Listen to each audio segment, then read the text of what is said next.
स्वागत है आप सभी का दर्पण सिविल सर्विसेज के यूट्यूब चैनल पर। और आज हम डिस्कस करेंगे प्री टेस्ट 17 जो फुल एफएलटी आपको दिया गया था यूनिट 7 का जो टेस्ट था उसका आपको डिस्कशन यहाँ पर कराया जाएगा। तो हम देखते हैं कि पहला प्रश्न जो दिया गया है, वर्ष 1987 में संयुक्त राष्ट्र पर्यावरण से संबंधित एक प्रतिवेदन की प्रस्तुति के उपरांत धारणीय विकास पर चर्चा आरंभ हुई थी।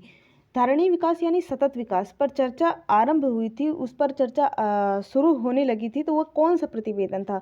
वह प्रतिवेदन था तो पहला ऑप्शन हमारा दिया गया है पांचवा मूल्यांकन प्रतिवेदन, दूसरा है जलवायु परिवर्तन पर पहला प्रतिवेदन, और तीसरा है आवर कॉमन फ्यूचर, और चौथा हमारा दिया गया है जलवायु परिवर्तन पर दूसरा प्रतिवेदन।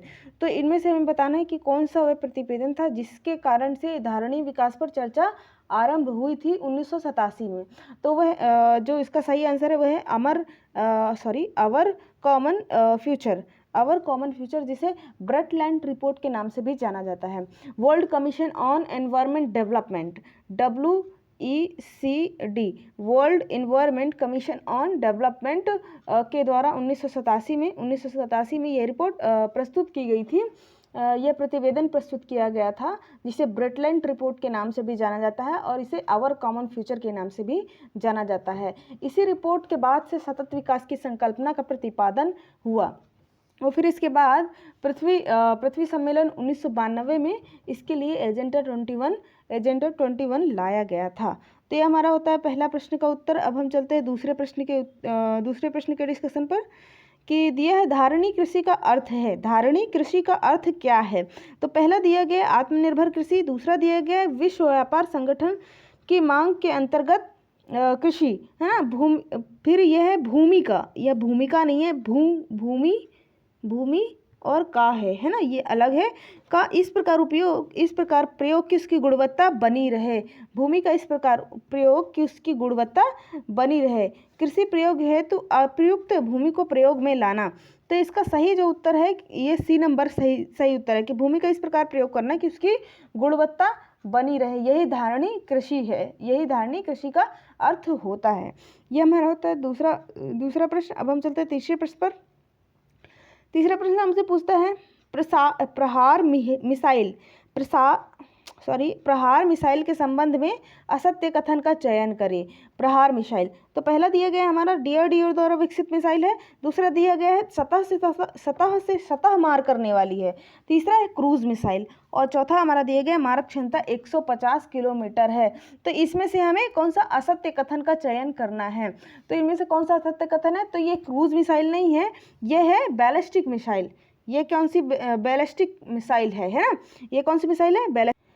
बैलिस्टिक मिसाइल कैसी मिसाइलें होती हैं? ऐसी मिसाइलें होती हैं जिनका पहले से ही लक्ष्य निर्धारित कर दिया जाता है कि इस लक्ष्य को भेदना है, तो वह उसी लक्ष्य को जाकर के भेजती हैं। यही होती है बैलिस्टिक मिसाइल। और क्रूज मिसाइल क्या होती है? क्रूज मिसाइल का एक जो लक्ष्य निर्धारित किया जाता है ना, वो अपना पथ का अनुसरण खुद ही करती है, उस लक्ष्य को खोज कर उसमें प्रहार करती है, लक्ष्य को खुद ही खोजती है एवं उस पर प्रहार करती है।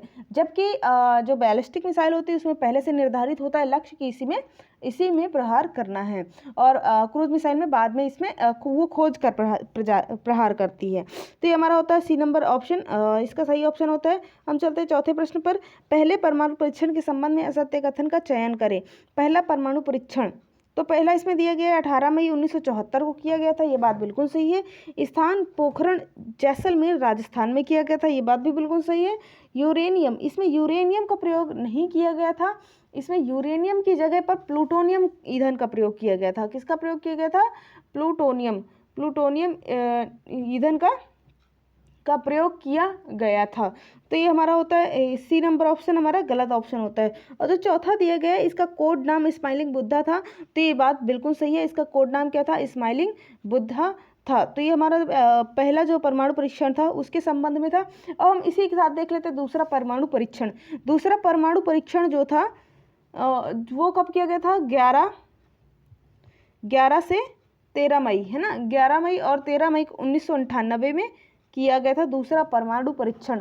स्थान कौन सा था? इस स्थान सेम ही था, पोखरण में किया गया था, जैसलमेर में। और इसमें जो ईंधन यूज़ किए गए थे वो थे यूरेनियम यूज़ किया गया था और दूसरा ड्यूटेरियम यूज़ किया गया था। तो ये हमारा होता है दूसरा परमाणु परीक्षण भी हमने देख लिया। अब हम चलते हैं अगले प्रश्न पर। अगला प्रश्न हमसे पूछता है कि यदि किसी पिंड की मैक संख्या 5 से अधिक है तो उसकी चाल क्या कहलाएगी। यदि किसी पिंड की मैक संख्या 5 से अधिक है तो उस पिंड की चाल क्या कहलाएगी। हमारे ऑप्शन में दिए गए सबसोनिक, सुपरसोनिक, हाइपरसोनिक, हाइपेस्ट सोनिक। तो इनमें से क्या कहलाएगी, तो हम सही ऑप्शन जो हमारा है हाइपरसोनिक कहलाएगी। यदि मैक संख्या 1 से कम होती है, यदि मैक संख्या 1 से कम होती है तो वो क्या कहलाता है, सबसोनिक कहलाता है। सबसोनिक है ना, 1 से कम होती है अगर मैक संख्या, तो वो क्या कहलाता है, सबसोनिक कहलाता है। अगर मैक संख्या 1 से 5 के बीच में है, 1 से 5 के बीच में मैक संख्या, तो वो क्या कहलाता है, सुपरसोनिक, वो सुपरसोनिक कहलाता है। अगर 5 से अधिक हो जाता है तो वो क्या कहलाता है, हाइपरसोनिक कहलाता है ना। अब हम जान लेते हैं कि मैक संख्या कहते किसे हैं। तो किसी माध्यम में पिंड की चाल है ना, अगर कोई माध्यम है, कोई भी माध्यम है ना, उसमें पिंड की चाल, पिंड जो भी वहाँ वस्तु चल रही है उसकी चाल और उसी ताप दाब की उन्हीं परिस्थितियों में ध्वनि की चाल के अनुपात को, मतलब ध्वनि जो चल रही है ना, ध्वनि की जो चाल है वो पिंड की चाल के अनुपात को हम क्या कहते हैं, मैक संख्या कहते हैं। मैक संख्या कहते हैं, है ना, मैक संख्या हम उसे कहते हैं। इसको इस तरह भी दर्शा सकते हैं कि ध्वनि की चाल बटे किसी माध्यम में पिंड की चाल, इस तरह भी दर्शाया जा सकता है। तो ये हमारी होती है मैक संख्या। हम चलते अगले प्रश्न पे हम चलते हैं कि मिसाइल वुमेन ऑफ इंडिया किसे कहा जाता है। मिसाइल वुमेन ऑफ इंडिया किसे कहा जाता है। मिसाइल मैन ऑफ इंडिया तो सभी को पता है कि APJ अब्दुल कलाम को कहा जाता है, लेकिन मिसाइल वुमेन ऑफ इंडिया किसे कहा जाता है। तो हमारे ऑप्शन में पहला दिया गया ऋतु कैथल, दूसरा दिया गया नंदिनी हरिनाथ और तीसरा दिया गया अनुराधा टीके और चौथा दिया गया है टेसी थॉमस। तो हमारा सही ऑप्शन है टेसी थॉमस। टेसी थॉमस जो है वो एक प्रक्षेपास्त्र वैज्ञानिक है ना। वो DRDO में है ना। वो DRDO में अग्नि चतुर्थ की परियोजना की निदेशक हैं, है ना।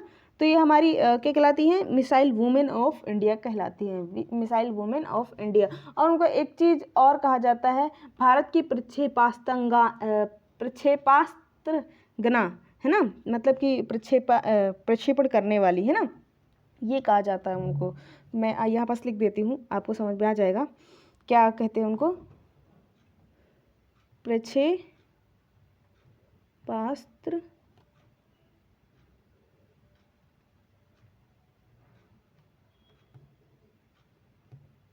कहा जाता है इनको, भारत की। तो ये हमारा होता है प्रश्न नंबर 6वां। अब हम चलते हैं प्रश्न नंबर 7वें पर। प्रश्न नंबर 7वां बोल रहा है कि मंगलयान के संबंध में असत्य कथन का चयन करें। असत्य कथन का हमको चयन करना है मंगलयान के संबंध में। तो पहला हमारा दी गई, ये भारत का पहला मंगलयान मिशन था, है ना, पहला मंगल के लिए मिशन था, मंगल ग्रह में जाने के लिए मिशन था। तो ये बात तो बिल्कुल सही है। प्रक्षेपास्त्र PSLV C-25 था, ये बात भी बिल्कुल सही है। प्रक्षेपास्त्र जो था वो PSLV C-25 था। और C नंबर ऑप्शन जो दी गया है, प्रक्षेपण इसका 5 नवंबर 2013 में किया गया था, ये बात भी बिल्कुल सही है कि इसका प्रक्षेपण 5 नवंबर 2013 में किया गया था। और चौथा जो हमारा दिया गया है कि इसी के साथ भारत मंगल पर पहुंचने वाला विश्व का तीसरा देश बन गया था। नहीं, ये बात गलत है, विश्व का तीसरा देश नहीं बना था, वो चौथा देश बन गया था, चौथा देश बन गया था। मंगल पर पहुंचने वाला पहला देश कौन था? पहला देश था रूस, दूसरा देश था अमेरिका और तीसरा देश था यूरोपियन संघ। और जो चौथा देश बन गया था वो कौन सा बन गया था? भारत बन गया था, मंगलयान के साथ ही, मंगल मिशन के साथ ही बन गया था। तो ये हमारा होता है प्रश्न नंबर 7। अब हम चलते हैं प्रश्न नंबर 8 पर। प्रश्न नंबर 8 हमसे पूछ रहा है वैज्ञानिक एवं औद्योगिक अनुसंधान परिषद की स्थापना कब हुई थी? वैज्ञानिक एवं औद्योगिक अनुसंधान परिषद की स्थापना कब हुई थी? तो हमारे सामने ऑप्शन दिया गया है कि 1942, 1943, 1988 और 1965। तो कब हुई थी? तो ये 1942 में हुई थी। 1942 में वैज्ञानिक एवं औद्योगिक अनुसंधान परिषद की स्थापना हुई थी। इसका मुख्यालय कहाँ है? तो इसका मुख्यालय है नई दिल्ली में, नई दिल्ली में इसका मुख्यालय है। इसके अध्यक्ष होते हैं प्रधानमंत्री, है ना। यह भारत का सबसे बड़ा वैज्ञानिक एवं औद्योगिक अनुसंधान संस्थान है। यह भारत का सबसे बड़ा वैज्ञानिक एवं औद्योगिक अनुसंधान संस्थान है ना। तो ये हमारा होता है प्रश्न नंबर 8। हम चलते हैं प्रश्न नंबर 9 पर। प्रश्न नंबर 9 हमसे पूछ रहा है अंतरिक्ष उपयोग केंद्र जो अहमदाबाद में स्थित है, अहमदाबाद गुजरात में स्थित है, उसकी स्थापना कब की गई थी। इसकी स्थापना कब की गई थी। तो पहला ऑप्शन हमारा दिया गया है कि 1956 में, पहला ऑप्शन दिया गया 1956 में, दूसरा ऑप्शन दिया गया 1972 में, तीसरा ऑप्शन दिया गया 1969 में, और चौथा ऑप्शन दिया गया 1966 में। 1966 में तो कब की गई थी इसकी स्थापना। अंतरिक्ष उपयोग केंद्र की स्थापना 1972 में की गई थी। 1972 में अंतरिक्ष उपयोग केंद्र की स्थापना की गई थी, है ना। तो ये हमारा होता है इसका बी नंबर ऑप्शन सही होता है। अब हम चलते हैं अगले प्रश्न पे। अगला प्रश्न हमसे पूछ रहा है RSLV का फुल फॉर्म क्या होता है। तो पहला ऑप्शन हमारा दिया गया है रीयूजेबल सर्च लॉन्च व्हीकल, दूसरा दिया गया है रीयूजेबल सैटेलाइट लॉन्च व्हीकल, तीसरा दिया गया है reusable synchronise satellite launch vehicle, और चौथा दिया गया है रीयूजेबल सिस्टम लॉन्च व्हीकल। तो कौन सा हमारा ऑप्शन सही है कि RSLV का फुल फॉर्म क्या होता है। तो RSLV का फुल फॉर्म होता है reusable satellite launch vehicle, reusable satellite launch vehicle, है ना। मतलब कि ये होता है कि सैटेलाइट को एक बार 2-3 बार हम सैटेलाइट को छोड़ सकते हैं। मतलब सैटेलाइट को छोड़कर आएगा, फिर दूसरी सैटेलाइट को ले जाएगा। मतलब ये आना जाना एक व्हीकल की तरह कर सकेगा, है ना, आना जाना कर सकेगा। ये वहीं नष्ट नहीं होगा, एक बार में उपयोग नहीं होगा, ये कई बार इसका उपयोग किया जा सकेगा। सैटेलाइट को छोड़ने के लिए इस प्रक्षेपण यान का उपयोग कई बार किया जा सकता है ना। यह स्क्रैमजेट या रैमजेट तकनीक का प्रयोग करके इसे बनाया गया है ना, RSLV। तो इसे याद रखिएगा आप। अब हम चलते हैं प्रश्न नंबर 11 पे। प्रश्न नंबर 11 हमसे पूछता है अमेजोनिया, है ना। अमेजोनिया 1 किस देश का सैटेलाइट है। तो अमेजोनिया आपको याद आ रहा होगा, अमेजन जंगल आपको याद आ रहा होगा, अमेजन जंगल याद आ रहा है। तो उसी जंगल से ये अमेजोनिया लिया गया। अमेजन का फॉरेस्ट जो है ज़्यादातर कहाँ है, ब्राज़ील में है। ब्राज़ील में। तो अमेजोनिया फर्स्ट किस देश का सैटेलाइट है, ब्राज़ील का सैटेलाइट पहला सैटेलाइट है, जिसे भारत ने ही प्रक्षेपण भारत ने ही इसको प्रक्षेपित किया है ना। ये किस लिए ये वाला सैटेलाइट क्यों छोड़ा गया। तो ब्राज़ील में वनों की कटाई को निगरानी रखने के लिए अमेजोनिया फर्स्ट जो सैटेलाइट है वो ब्राज़ील ने प्रक्षेपित किया है ना। तो इसका प्रक्षेपण भारत द्वारा किया गया है, लेकिन उपग्रह किसका है, ये ब्राज़ील का उपग्रह है। तो ये हमारा हो गया प्रश्न नंबर 11, है ना। हम चलते हैं प्रश्न नंबर 12 पर कि प्रथम महिला अंतरिक्ष यात्री कौन थी। प्रथम महिला अंतरिक्ष यात्री कौन थी। तो पहला हमारा ऑप्शन दिया गया वेलेंटीना तेरेस्कोवा, है ना, वेलेंटीना तेरेस्कोवा। फिर दूसरा है कल्पना चावला, तीसरा है यूरी गगरिन, और चौथा दिया गया टेसी थॉमस। तो कौन था पहला प्रथम महिला अंतरिक्ष यात्री कौन थी। तो हमारा सही ऑप्शन है वेलेंटीना तेरेस्कोवा जो थी वो प्रथम महिला अंतरिक्ष यात्री थी। तो ये बात आप याद रखिएगा। प्रश्न नंबर 12। अब हम चलते हैं प्रश्न नंबर 13 पर। अवाक्स प्रणाली संबंधित है। अवाक्स प्रणाली क्या होती है, किससे संबंधित है। तो पहला हमारा ऑप्शन दिया गया सैटेलाइट लॉन्च व्हीकल की इंजन प्रणाली है, दूसरा है रॉकेट लॉन्च प्रणाली है, तीसरा स्वनियंत्रित मिसाइल प्रक्रिया है, और चौथा है वायु क्षेत्र चेतावनी नियंत्रण प्रणाली है। तो इसका सही ऑप्शन जो है कि वायु चेतावनी एवं नियंत्रण प्रणाली है। वायु क्षेत्र चेतावनी एवं नियंत्रण प्रणाली है। मतलब अगर हमारे हवाई क्षेत्र से वायु क्षेत्र से कोई भी हवाई क्षेत्र से आता है ना, कोई भी हवाई जहाज आता है या फिर कोई रॉकेट मिसाइल वगैरह आती है, तो उसको पहचानने के लिए और उसको चेतावनी हमको लेने के लिए हमको सूचना मिल जाए कि कौन आ रहा है कौन नहीं आ रहा है, इसके लिए एक चेतावनी एवं नियंत्रण प्रणाली है ये, है ना, अवाक्स प्रणाली। ये भारत में कहाँ से ली गई है, भारत में इसे इजराइल से लिया गया है, इजराइल से लिया गया है ना, इजराइल से इसे भारत में लिया गया है। तो ये हमारा होता है अवाक्स प्रणाली। हम चलते हैं जो 14 नंबर प्रश्न है। प्रश्न नंबर 14 क्या कहता है कि मिशन शक्ति भारत को अंतरिक्ष में एंटी सैटेलाइट मिसाइल है ना, भारत की अंतरिक्ष में एंटी सैटेलाइट मिसाइल है, सैटेलाइट को मार गिराने की क्षमता रखने वाला भारत कौन से नंबर का देश बन गया है। मिशन शक्ति जो है वो जो अंतरिक्ष में ऐसे सैटेलाइट जिनका अब काम नहीं है ना, वो अवशिष्ट के तौर पर वहीं घूम रहे हैं, उनको मार गिराने का मतलब उनको तोड़ करके पृथ्वी में गिरा देना है, ताकि जो अंतरिक्ष कचरा है वो ना बढ़ पाए। इसके लिए एक मिसाइल है, एक मिशन चलाया गया, मिशन शक्ति है ना। तो ऐसा करने वाला भारत कौन से नंबर का देश बन गया है, पूरे विश्व का कौन से नंबर का देश बन गया है, हमसे प्रश्न पूछा गया है। तो पहला ऑप्शन हमारा है दूसरा देश बन गया है, या फिर पहला देश बन गया, या तीसरा, या चौथा, कौन से नंबर का देश बन गया है यह पूछा गया है। तो हमारा जो सही ऑप्शन है वो है चौथे नंबर का देश बन गया है। भारत कौन से नंबर का देश बन गया, चौथे नंबर का देश बन गया है, एंटी सैटेलाइट मिसाइल बनाने वाला है ना, एंटी सैटेलाइट मिसाइल बनाने वाला। अभी तक ये क्षमता किसके किसके पास है, तो ये क्षमता है चीन के पास एंटी सैटेलाइट है, और रूस के पास है, चीन के पास है, रूस के पास है, और अमेरिका के पास है। ये 3 देशों के पास है। और चौथा देश कौन सा बन गया, चौथा देश हमारा भारत बन गया है। तो ये हमारा होता है प्रश्न नंबर 14। अब हम चलते हैं प्रश्न नंबर 15 पर। प्रश्न नंबर 15 हमसे पूछ रहा है भाभा परमाणु अनुसंधान केंद्र की स्थापना कब हुई। भाभा परमाणु अनुसंधान केंद्र की स्थापना कब हुई। तो पहला दिया गया 1958, दूसरा दिया गया 1954, और तीसरा 1965, चौथा दिया गया 1986। तो कब की गई थी, तो 1954 में भाभा परमाणु अनुसंधान केंद्र की स्थापना की गई थी। इसका भाभा परमाणु अनुसंधान केंद्र के पहले इसका नाम जो था परमाणु अनुसंधान संस्थान था, और ये कहाँ स्थित है, ट्राम्बे में स्थित है, यह ट्राम्बे में स्थित है ना।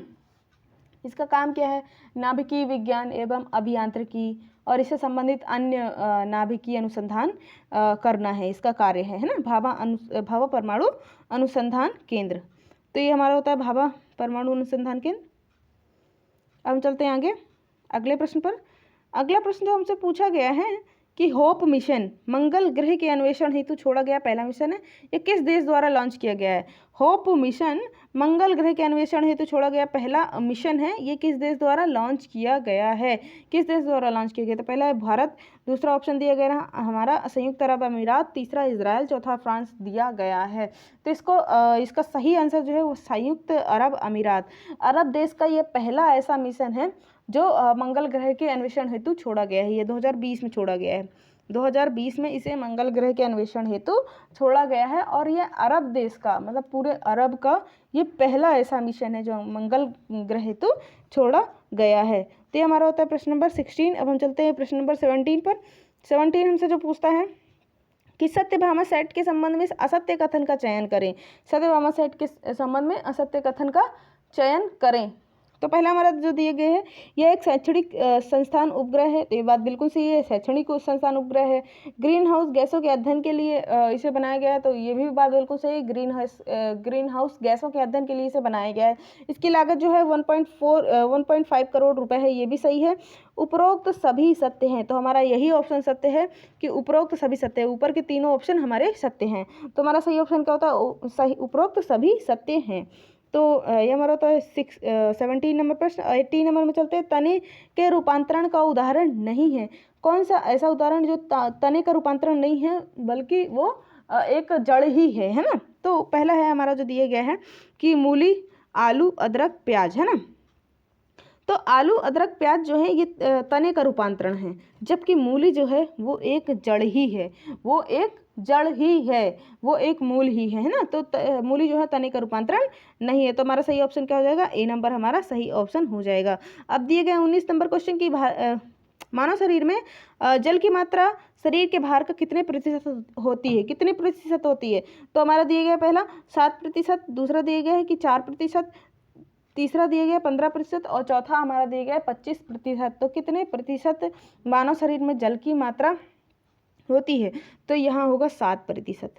7% जो होती है मानव के शरीर में जल की मानव शरीर के भार का जल की मात्रा होती है ना, 7% होती है। अब आगे चलते हैं, आगे अगला प्रश्न जो पूछा गया है कि दाढ़ी बनाना तथा दाढ़ी बनाने तथा आँख नाक कान की जांच करने में, है ना, खालिस्तान दर्पण का प्रयोग किया जाता है। कौन से दर्पण का प्रयोग किया जाता है?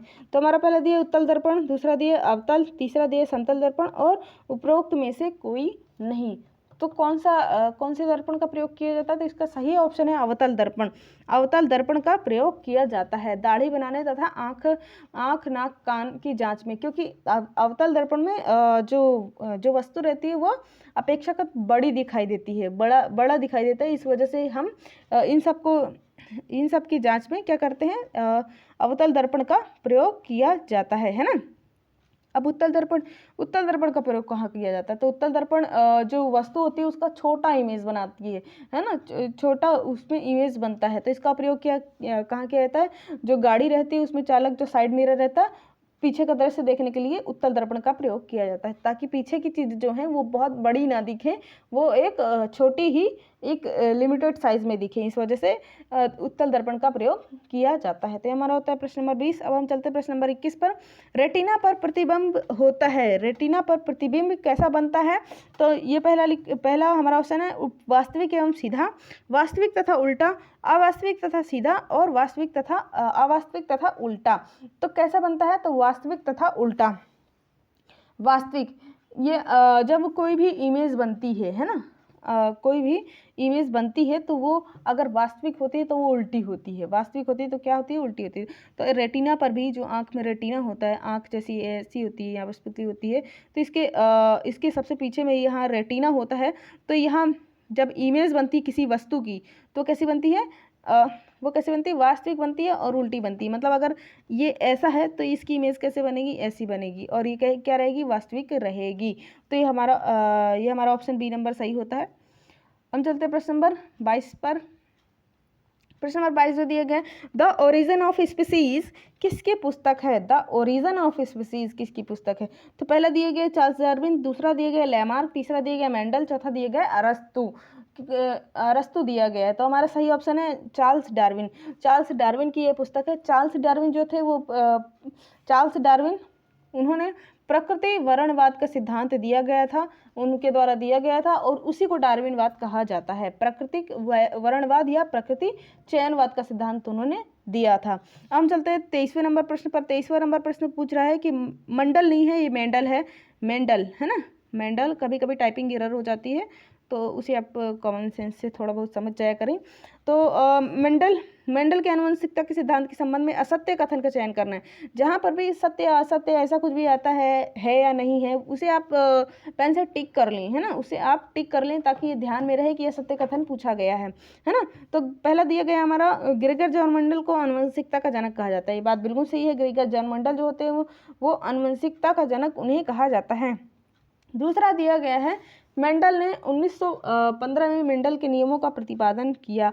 1915 में मेंडल के नियमों का प्रतिपादन किया। तीसरा दिया गया मेंडल ने अपने प्रयोग के लिए मटर के पौधे का प्रयोग किया था। ये बात बिल्कुल सही है, मटर के पौधे का प्रयोग किया था उन्होंने। क्यों किया था? क्योंकि उसका जो वो 6 महीने में अपनी वो दे देता है, मटर की फली दे देता है ना, उसका जो काल होता है वो 6 महीने होता है ना। इस वजह से मेंडल का वास्तविक नाम क्या था? योहान था। तो ये बात भी बिल्कुल सही है, मेंडल का जो वास्तविक नाम था वो योहान ही था, है ना। तो हमारा जो गलत ऑप्शन है वो गलत ऑप्शन है मेरे बी नंबर हमारा जो है वो गलत ऑप्शन है, क्योंकि 1915 में नहीं दिया था, 1957 में दिया, 1857 में दिया था। 1857 से याद कर लिया, 1857 की क्रांति हुई थी। उसी टाइम पे ग्रेगर जॉन मेंडल क्या कर रहे थे? उसी टाइम पे ग्रेगर जॉन मेंडल आनुवंशिकता के सिद्धांत प्रतिपादित कर रहे थे उन्होंने, है ना, ये सब प्रतिपादित कर रहे थे। और हमारे देश में क्या चल रहा था? 1857 की क्रांति चल रही थी। तो ये हमारा होता है। अब थोड़ी बहुत चीज़ें और जान लेते हैं इसी बारे में थोड़ी बहुत चीज़ें और जान लेते हैं। कि पहला है कि ग्रेगर जॉन मेंडल ने तीन नियम जो प्रतिपादित किए थे, है ना, आनुवंशिकता के 3 नियम प्रतिपादित किए थे। पहला नियम है प्रभाविकता का नियम। पहला नियम क्या था? प्रभाविकता का नियम। दूसरा नियम क्या था? स्वतंत्र पृथक्करण का नियम। तीसरा नियम था स्वतंत्र अपव्यूहन का नियम। और इन्होंने कहा था कि आनुवंशिकता के सिद्धांत के अनुसार जो लक्षण होते हैं एक पीढ़ी से दूसरे पीढ़ी में स्थानांतरित होते हैं। जो लक्षण होते हैं वो एक पीढ़ी से दूसरे पीढ़ी में स्थानांतरित होते हैं। यही आनुवंशिकता का सिद्धांत उन्होंने दिया था, है ना। तो ये हमारा होता है प्रश्न नंबर 23। हम चलते हैं प्रश्न नंबर 24 पर। फाइट और फ्लाइट, फाइट और फ्लाइट, लड़ो और उड़ो हार्मोन किस हार्मोन को कहा जाता है? किस हार्मोन को फाइट और फ्लाइट हार्मोन कहा जाता है? तो जो हमारे सामने ऑप्शन दिए गए, adrenaline hormone, nor adrenaline hormone, oxytocin hormone, vasopressin hormone.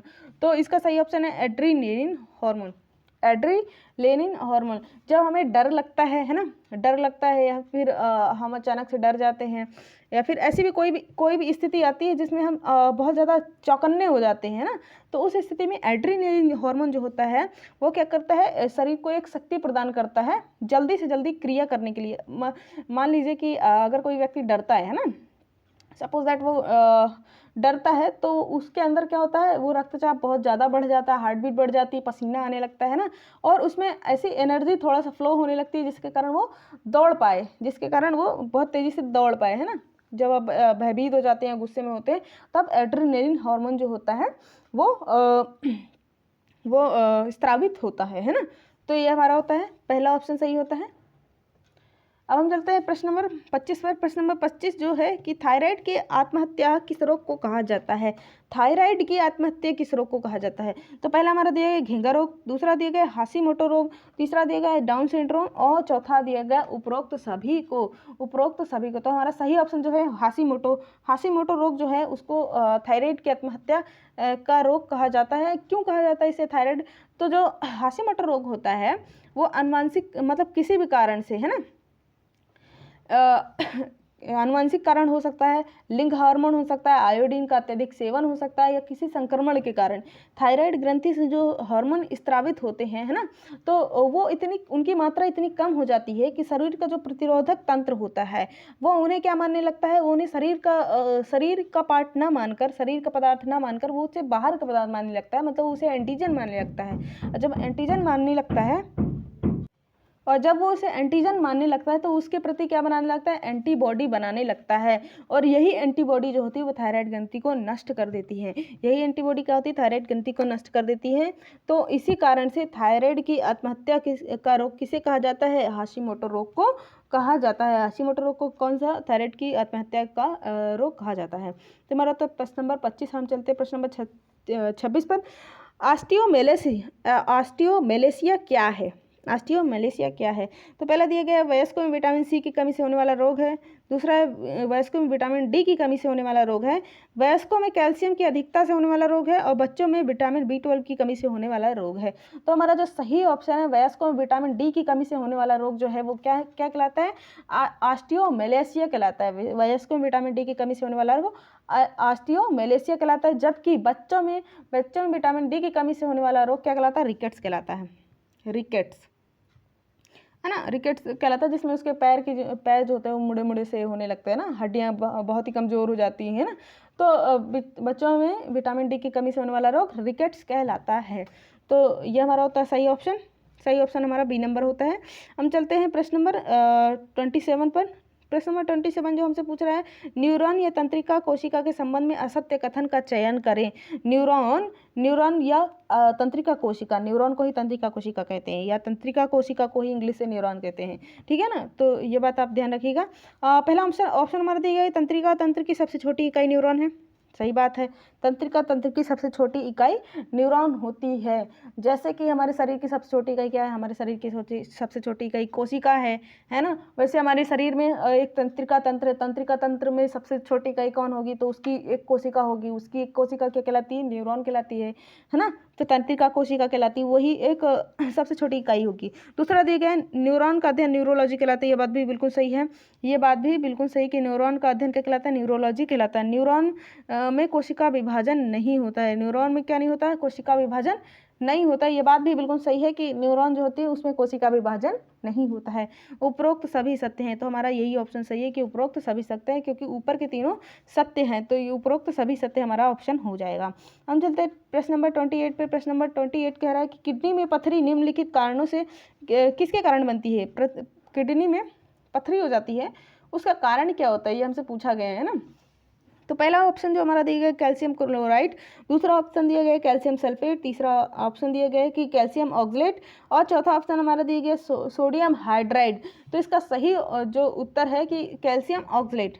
Calcium oxalate के कारण किडनी में पथरी हो जाती है, कैल्शियम ऑक्सलेट के कारण, है ना। तो ये हमारा सही ऑप्शन होता है 28 का। 29 थैलोफाइटा के संबंध में असत्य कथन का चयन करें। थैलोफाइटा के संबंध में असत्य कथन का चयन करें। पहला जो हमारा ऑप्शन दिया गया यह वनस्पति जगत का सबसे बड़ा समूह है, तो ये बात बिल्कुल सही है, वनस्पति जगत का सबसे बड़ा समूह है ये, है ना। दूसरा है पौधे का शरीर सुकाय होता है, सुकाय होता है, ये बात भी बिल्कुल सही है, पौधे का शरीर सुकाय, सुकाय मतलब क्या होता है कि अगर पौधा जो है वो जड़ तना पत्ती में विभक्त नहीं होता है तो उसे क्या कहते हैं, सुकाय कहते हैं। अगर कोई भी पौधा जड़ तना पत्ती में विभक्त नहीं होता है ना, उसमें ना कोई जड़ है ना कोई पत्ती है ना, ऐसा होता है अगर उसमें कुछ नहीं होता है तो उसे क्या कहते हैं, सुकाय कहते हैं, है ना।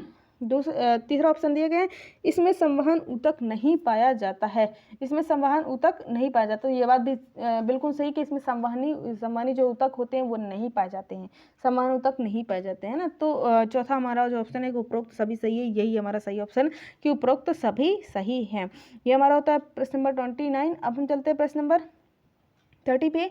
माइकोलॉजी किसके अध्ययन को कहा जाता है, माइकोलॉजी, है ना, माइकोलॉजी किसके अध्ययन को कहा जाता है, तो पहला दिया गया शैवाल के अध्ययन को, दूसरा कवक, तीसरा है पौधे के अध्ययन को, चौथा है वायरस के अध्ययन को। तो माइकोलॉजी कवक के अध्ययन को क्या कहते हैं, माइकोलॉजी कहते हैं, कवक के अध्ययन को क्या कहा जाता है, माइकोलॉजी कहा जाता है। हमारा सही ऑप्शन क्या होगा, बी नंबर।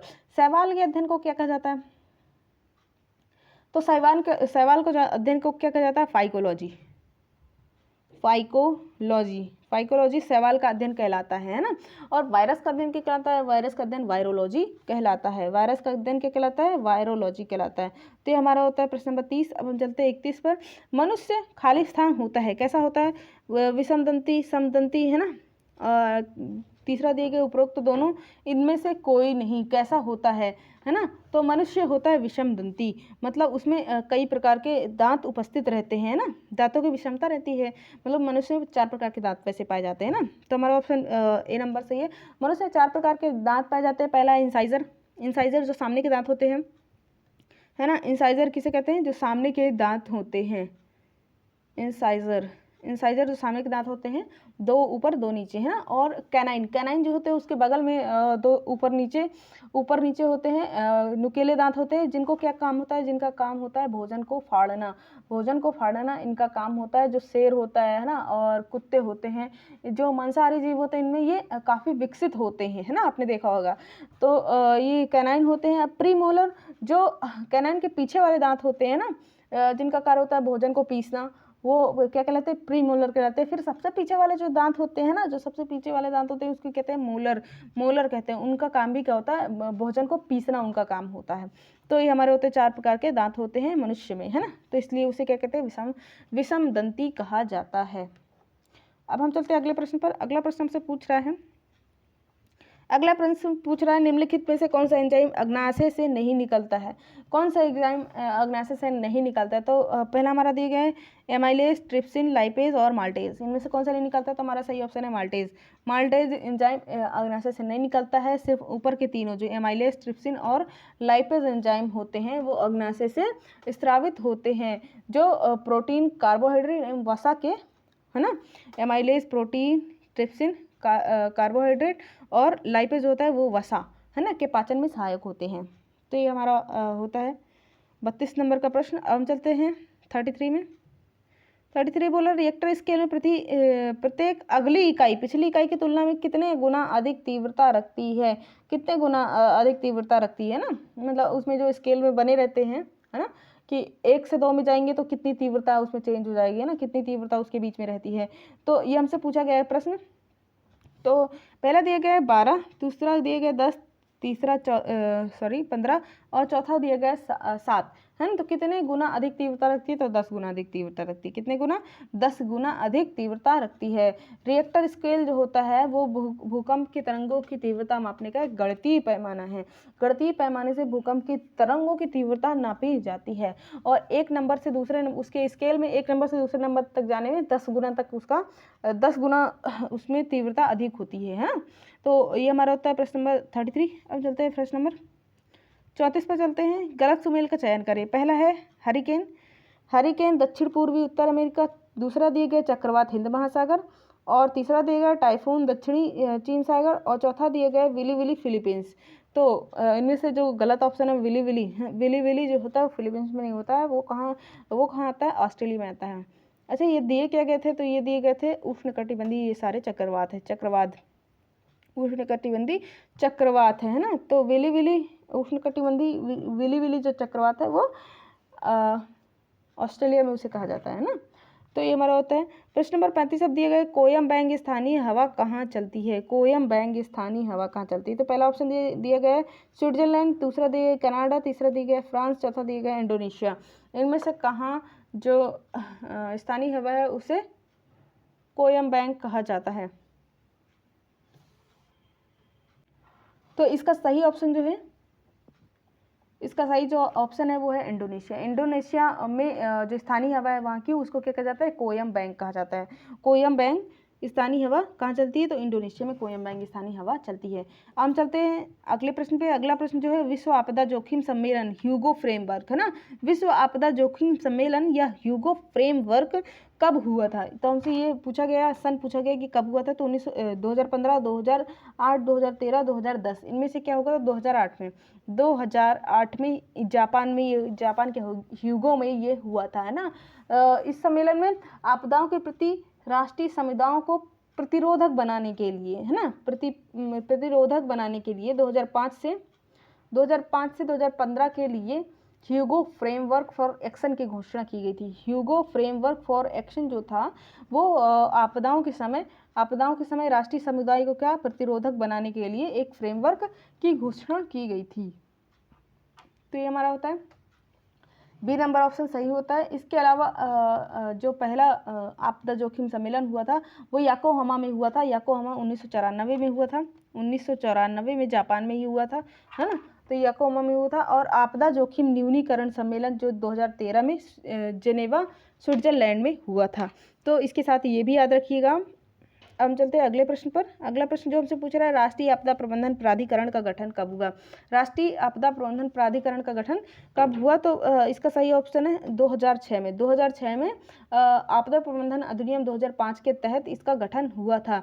यह भारत में आपदा प्रबंधन के लिए शीर्ष वैधानिक निकाय है। शीर्ष वैधानिक मतलब सबसे बड़ा यही है वैधानिक, क्योंकि ये एक अधिनियम के तहत गठित किया गया इसलिए यह वैधानिक है ना।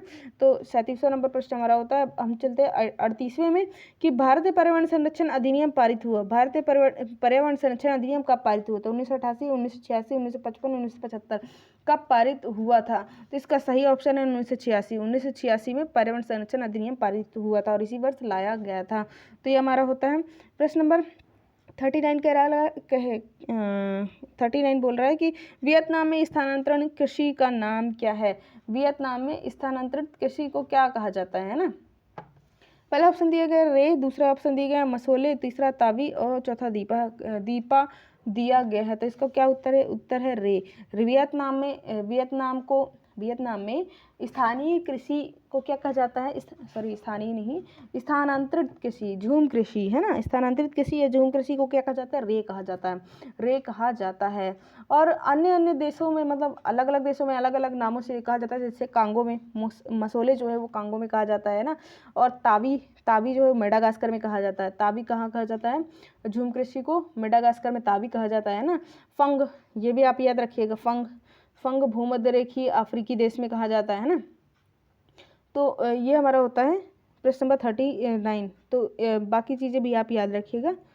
अब हम चलते हैं प्रश्न नंबर 40 बोल रहा है कि जैविक कृषि अपनाने वाला प्रथम देश है। जैविक कृषि अपनाने वाला प्रथम देश कौन सा है। जैविक कृषि अपनाने वाला प्रथम देश, तो पहला दिया गया क्यूबा, दूसरा दिया गया अमेरिका, तीसरा हमारा दिया गया जमैका, चौथा दिया गया भारत। तो कौन सा देश है, तो ये क्यूबा जो है जैविक कृषि अपनाने वाला प्रथम देश है। तो ये हमारा होता है प्रश्न। अगला प्रश्न है कि आधुनिक जैविक कृषि के जनक किसे कहा जाता है। आधुनिक जैविक कृषि का जनक किसे कहा जाता है ना।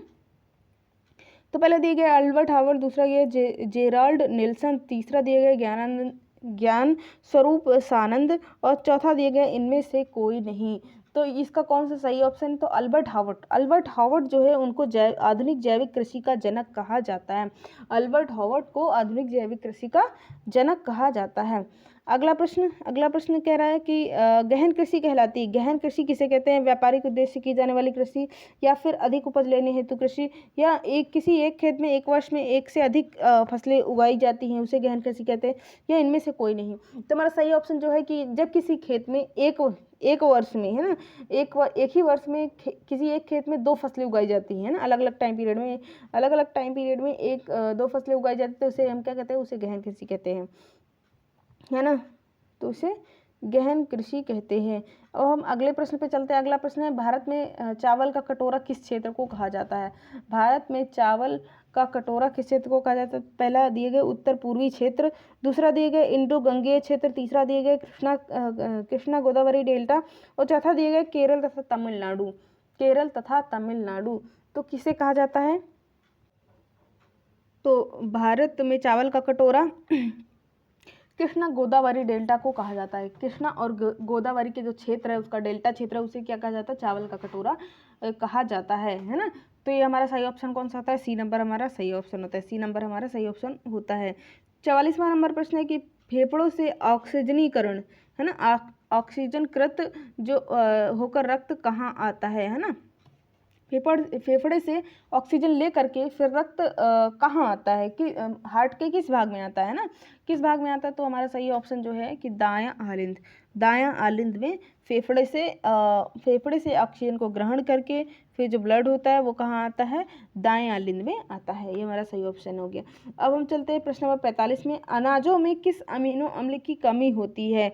अनाजों में मतलब कि जो अन्न होता है, गेहूँ चावल, है ना, ये सब, तो इसमें किस अमीनो अम्ल की कमी होती है? तो पहला जो दिया गया है मिथियोनिन, दूसरा दिया है ट्रिप्टोफेन, चौथा दिया गया है कि लाइसिन, पांचवा दिया गया है फेनिलएलाइडिन, है ना। तो इनमें से कौन सा जो अमीनो अम्ल है वो अनाजों में नहीं होता है? तो हमारा जो सही ऑप्शन है कि लाइसिन जो अमीनो अम्ल है वो अनाजों में नहीं होता है।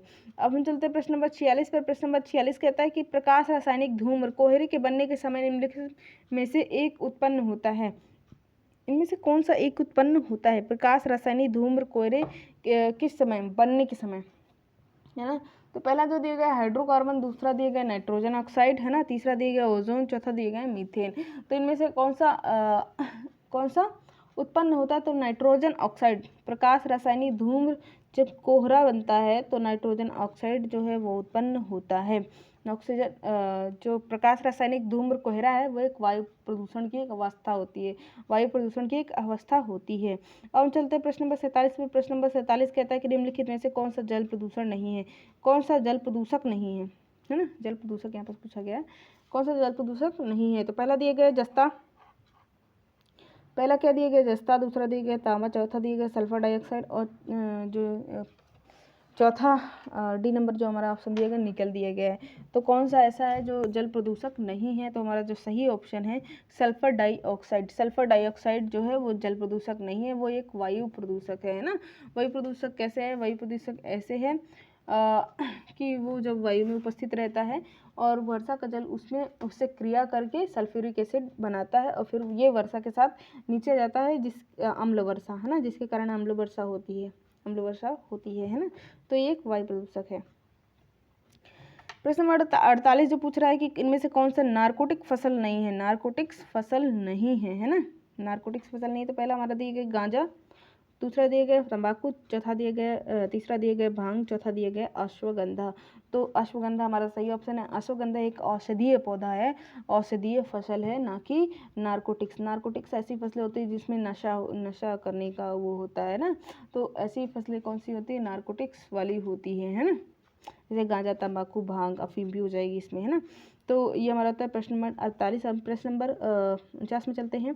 रतुआ रोग किसकी फसल पर होता है? रतुआ रोग किसकी फसल पर होता है या किससे संबंधित है?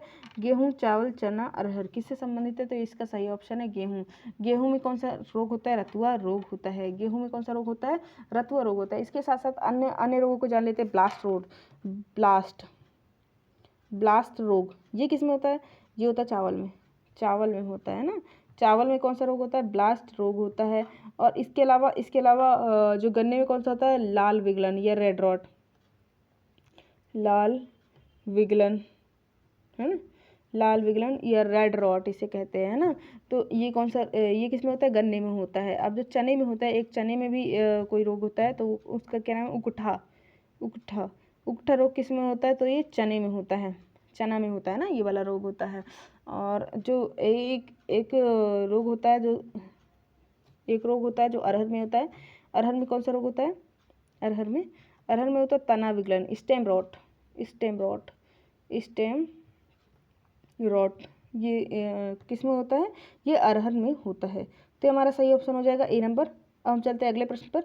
अगला प्रश्न जो दिया गया है कि 50वां प्रश्न दिया गया है ओलेरी कल्चर, है ना। ओलेरी कल्चर किससे संबंधित है, तो पहला दिया गया है सब्जियों के उत्पादन से, सब्जी के उत्पादन से, दूसरा ये फलों के उत्पादन से, तीसरा अंगूर उत्पादन और चौथा इनमें से कोई नहीं। तो किससे संबंधित है ओलेरी कल्चर, तो हमारा सही ऑप्शन है सब्जियों के उत्पादन से। सब्जियों के उत्पादन से ओलेरी कल्चर संबंधित है ना। तो इसके साथ साथ हम और चीज़ें जान लेते हैं कि जो फलों का उत्पादन है ना, एक मिनट, जो अंगूर का उत्पादन है उसे क्या कहते हैं, उसे कहते हैं विटीकल्चर। अंगूर का उत्पादन क्या कहते हैं, विटीकल्चर कहते हैं, है ना। फलों के उत्पादन को, फूलों के उत्पादन को क्या कहते हैं, फ्लोरिकल्चर कहते हैं, है ना। और केचुआ जो पालन होता है, केचुआ पालन करके जो खाद उर्वरक जो खाद बनाई जाती है उसे हम क्या कहते हैं, वर्मी कल्चर कहते हैं, है ना। और ओलेरिकल्चर सब्जी का उत्पादन, ये तो प्रश्न ही था, है ना। पीसीकल्चर मछली पालन को कहा जाता है। हॉर्टिकल्चर बागवानी को कहा जाता है। बागवानी को क्या कहा जाता है, हॉर्टिकल्चर कहा जाता है। एरोपोनिक्स हवा में जब पौधों को उगाते हैं तो उसे क्या कहते हैं, एरोपोनिक्स कहते हैं। एरोपोनिक्स कहते हैं। हाइड्रोपोनिक्स, हाइड्रो का मतलब होता है जल, है ना, पानी होता है। तो जल में जब पौधों को उगाते हैं, है ना, उसमें मिट्टी नहीं रहती, सिर्फ जल ही जल रहता है, तो उसे क्या कहते हैं, हाइड्रोपोनिक्स कहते हैं। एरोपोनिक्स, एरो मतलब हवा, है ना, तो हवा में पौधे को उगाते हैं। तो ये हमारा होता है प्रश्न नंबर 51, ये हमारा होता है 50 होता है। 51 में चलते हैं कि एक न्यूरॉन से दूसरे न्यूरॉन तक संदेशवाहक का कार्य निम्नलिखित में से कौन करता है। एक न्यूरॉन से दूसरे न्यूरॉन तक संदेश कौन पहुंचाता है, तो पहला दिया गया द्रुमिका डेंड्राइट्स, है ना। दूसरा दिया गया है तंत्रिकाक्ष या एक्सॉन। तीसरा दिया गया है कि कोशिकाएं, सेल बॉडी ऑफ साइकॉन, है ना, साइकॉन दिया गया, साइकॉन दिया गया। और चौथा दिया गया उपरोक्त में से कोई नहीं, उपरोक्त में से कोई नहीं। तो एक सेल से दूसरे सेल में, है ना, न्यूरॉन में तो तंत्रिका कोशिका से एक तंत्रिका कोशिका से दूसरे तंत्रिका कोशिका तक एक्सॉन द्वारा सूचनाएं, संदेश जो होता है वो संदेश का वहन होता है।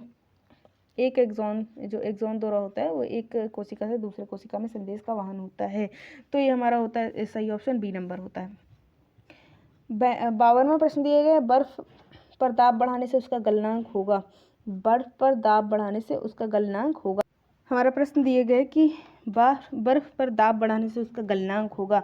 बर्फ पर अगर दाब बढ़ाया जाए तो उसका गलनांक कैसा होगा, क्या होगा, बढ़ जाएगा। पहला ऑप्शन दिया गया, दूसरा ऑप्शन होगा दिया गया 0 हो जाएगा, तीसरा ऑप्शन दिया गया अपरिवर्तित रहेगा और चौथा ऑप्शन हमारा दिया गया घट जाएगा।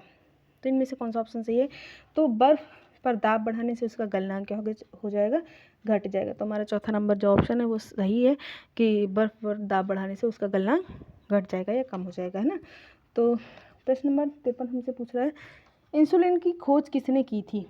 इंसुलिन की खोज किसने की थी, पहला ऑप्शन है हमारा डोमेक, दूसरा ऑप्शन है रोनाल्ड रॉस, तीसरा ऑप्शन दिया गया है बेंटिंग और चौथा ऑप्शन दिया गया है हार्वे ने। तो इनमें से कौन सा ऑप्शन सही है, बेंटिंग ने जो इंसुलिन की खोज की थी, है ना। तो ये अपना ब्रिटिश भारत वाला बेंटिंग नहीं था, ये दूसरे बेंटिंग थे, फ्रेडरिक बेंटिंग थे, फ्रेडरिक बेंटिंग थी ये, बेंटिंग, है ना। फ्रेडरिक बेंटिंग ने इंसुलिन का आविष्कार कब किया था, 1921 में किया था। 1921 में इन्होंने इंसुलिन का आविष्कार किया था। प्रश्न नंबर 54वां है, 54वां प्रश्न दिया गया है कि लोहे पर जंग लगती है, किस कारण से लोहे पर जंग लगती है। तो पहला जो दिया गया है कि जल योजित फेरस तथा फेरिक ऑक्साइड से, है ना, तो ये बिल्कुल सही है। दूसरा ऑप्शन है कि फेरिक ऑक्साइड से, तीसरा ऑप्शन है कि क्षारीय फेरस तथा फेरिक कार्बोनेट से, चौथा ऑप्शन है उपयुक्त सभी कारणों से। तो हमारा सही ऑप्शन है उपयुक्त सभी कारणों से लोहे पर जंग लगती है। लोहे पर जो जंग है वो इन सभी कारणों से लगती है। प्रश्न नंबर 55वां जो पूछ रहा है कि निम्नांकित में से कौन से फल में एस्कॉर्बिक एसिड की मात्रा सर्वाधिक पाई जाती है? एस्कॉर्बिक एसिड की मात्रा सर्वाधिक पाई जाती है। तो पहला दिया गया आंवला, दूसरा दिया आम या फिर सेब या फिर संतरा। तो किस पर पाई जाती है? संतरा पर। संतरा पर एस्कॉर्बिक एसिड सबसे ज़्यादा पाया जाता है। संतरा पर एस्कॉर्बिक एसिड जो रहता है वो सबसे ज़्यादा पाया जाता है ना। निम्नलिखित में से कौन सा अम्ल नेटल या बिच्छू, है ना, ये एक प्रकार का पौधा होता है, पेड़ होता है ना, पेड़ में पाया जाता है। कौन सा अम्ल नेटल में पाया जाता है? नेटल के पौधे में पाया जाता है। तो पहला है मेथेनोइक अम्ल, दूसरा सिट्रिक, तीसरा दे दिए गए एथेनोइक अम्ल और चौथा दिया गया है हमारा ऑक्जेलिक अम्ल। ऑक्जेलिक अम्ल, तो हमारा सही ऑप्शन जो है कि मेथेनोइक अम्ल। मेथेनोइक अम्ल जो होता है वो नेटल के पौधे पर पाया जाता है ना। नेटल जो होता है वो शाकाहारी पौधा जंगल में उगता है ना, और इसकी पत्तियां जो होती है, पत्तियों में चुभने वाले बाल जैसा कांटे होते हैं, बाल जैसे कांटे होते हैं। ये अगर कहीं भी छुल जाते हैं ना, शरीर के कहीं भी किसी भी पार्ट में छुल जाते हैं, तो इसमें डंक जैसा दर्द होता है, दर्दनाक, जैसे डंक मारते हैं तो वैसा दर्द होता है ना। इसमें कौन सा अम्ल होता है? तो मेथेनोइक अम्ल के कारण ऐसा डंक मारने पर दर्द होता है ना, मतलब डंक जैसा दर्द होता है। ये एक प्रकार का पौधा ही है ना। अब हमारा अगला प्रश्न है कि निम्नलिखित में से कौन सी धातु मोम में रखी जाती है? मोम में कौन सी धातु रखी जाती है? तो पहला है सोडियम, दूसरा है लिथियम, चौथा है तीसरा जो दिया गया है वो चांदी, और चौथा दिया गया है मैग्नीशियम। कौन सी धातु को मोम में रखा जाता है? तो इसका सही जो ऑप्शन है वो लिथियम। लिथियम को किस में रखा जाता है? मोम में रखा जाता है। सोडियम को किस में रखा जाता है? तो सोडियम को मिट्टी के तेल में रखा जाता है। सोडियम को किस में रखा जाता है? मिट्टी के तेल में रखा जाता है ना। अगला प्रश्न जो हमसे पूछ रहा है कि आधुनिक आवर्त सारणी के किस समूह में हैलोजन को स्थापित किया गया है? हैलोजन को आधुनिक आवर्त सारणी के किस समूह में स्थापित किया गया है? 16वें समूह में, या 17वें, या तीसरे, या 18वें? तो हमारा जो सही ऑप्शन है वो 17वें है। 17वें समूह में हैलोजन को रखा गया है। हैलोजन को कौन से उसमें रखा गया है? 17वें समूह में रखा गया है। तो फ्लोरीन, क्लोरीन, है ना, ब्रोमीन और आयोडीन, ये सब क्या होते हैं? ये सब हैलोजन होते हैं। अगला प्रश्न दिए गए ऊर्जा संरक्षण के नियम का प्रतिपादन किसने किया था? ऊर्जा संरक्षण के नियम का प्रतिपादन किसने किया था? तो पहला ऑप्शन है न्यूटन, दूसरा है जूलियस रॉबर्ट मेयर, और तीसरा ऑप्शन है माइकल फैराडे, और चौथा ऑप्शन हमारा दिया गया रॉबर्ट वाटसन। तो किसने किया था? Julius Robert mayor. Julius Robert mayor इसका सही ऑप्शन है कि जूलियस रॉबर्ट मेयर ने ऊर्जा संरक्षण के नियम का प्रतिपादन किया था। इसका प्रतिपादन कब किया था? तो 1841 में किया था। 1841 में उन्होंने इसका प्रतिपादन किया था, है ना। माइकल फैराडे ने डायनेमो का प्रतिपादन किया था। माइकल फैराडे ने डायनेमो का प्रतिपादन किया था, और रॉबर्ट वाटसन ने राडार का प्रतिपादन किया था, राडार को बनाया था ना, राडार को बनाया था।